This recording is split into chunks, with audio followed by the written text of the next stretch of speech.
Filipino classic chicken This chicken adobo looks so good. Let's see how she does with this recipe. adobo. So you start with a big old Dutch oven.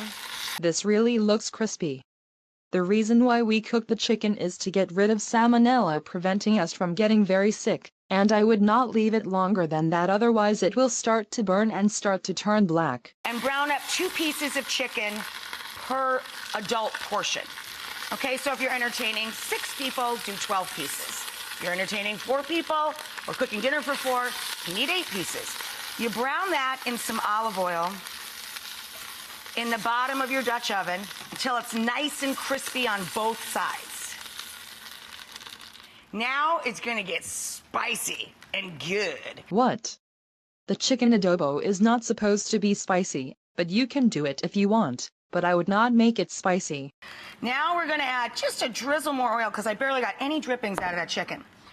The first level of heat is coarse black pepper.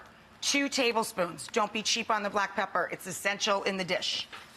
So I'm just eyeballing it as I drop it into the pot. I would not add the black pepper like that. The black pepper goes in the marinade, not into the pot. I would not use a specific type of oil that has a low smoke point. Coarse black pepper. We're going to reserve half of the chilies to put on top of the dish, and we're going to add half to the pot. Couple of jalapenos? I have never ever seen people add jalapenos before. That is for Mexican recipes. Literally bulbs of crushed garlic. They're going to get really sweet and mellow in the sauce. Lots of fresh bay. Fresh bay or laurel has a really floral, lovely aroma to it. You can use dried, but I always prefer fresh, especially for this dish because you're using so much of it. Give that a stir, and it will clear out your sinuses, by the by. Did you say that it will clean your sinuses?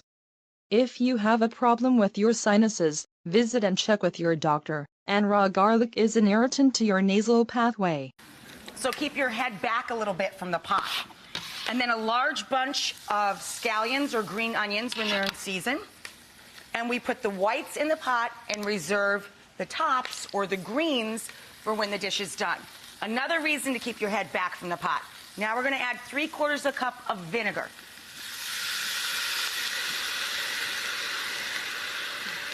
That's about 6 turns of the pan. Vinegar is a good choice. Wait, what? Did you say 6 turns of the pan? That does not make any sense.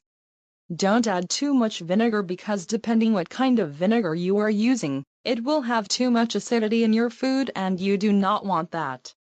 That will also clear your sinuses out, so back it up. And then we're going to put in about the exact same amount of soy, or I'm using Tamari H soy sauce. I like soy sauce.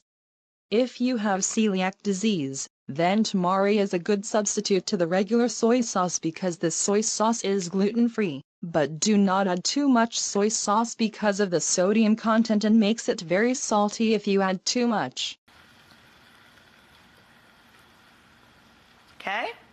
And then we're going to sweeten it up with about 2 tablespoons of light brown sugar. A nice coating over the top. Oh my God, it smells so good. And now we're going to drop the heat way down and let the chicken cook to finish through, and all of its natural juices will come out into that tangy, spicy sauce. We're going to leave this covered and simmering for about 35 minutes. Then we're going to remove our chicken and thicken our sauce up a bit to glaze the chicken, okay? So, lid on. Heat way down. Garlic rice is a really big deal in Filipino cooking, so we're going to take another whole bulb of garlic, crush it, and throw it into... Why are you boiling garlic? The pieces of garlic are too big. Maybe chopping it a bit smaller would be better. You also do not want to put the coriander and sesame seeds in the rice. Plain rice is just fine. No need for other texture. A lot of people do not want crunchy texture in soft foods. It is very uncomfortable. Chicken stock. We're going to cook our rice in chicken stock rather than in water so that it has extra flavor.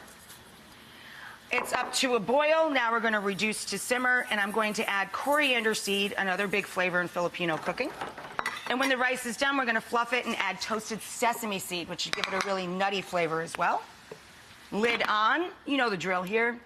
Reduce the heat and let that cook up about 15 minutes. Turn it off, let it stand 5 minutes more. For our chicken that's just been gently simmering, we're going to take it back out, and then we're going to turn the heat up because now we have all the juice from the chicken itself. We're going to thicken this up so it glazes our cooked chicken. I fished out the 5 fresh bay leaves from our adobo sauce for our chicken.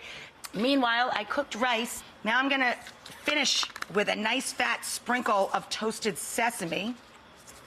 Gives it a great extra crunch. And anything that adds texture and flavor, I say go for it. Nope, so we've not got today. Toasted seed, sesame and coriander, lots of garlic, and pour that sauce down over our chicken. At least the chicken adobo is cooked at the right temperature and not overcooked. And then we're going to top the chicken with our jalapenos, our green onions, a little cilantro or parsley.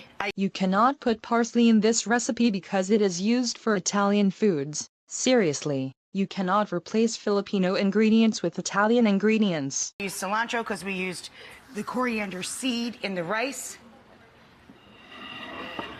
Nice!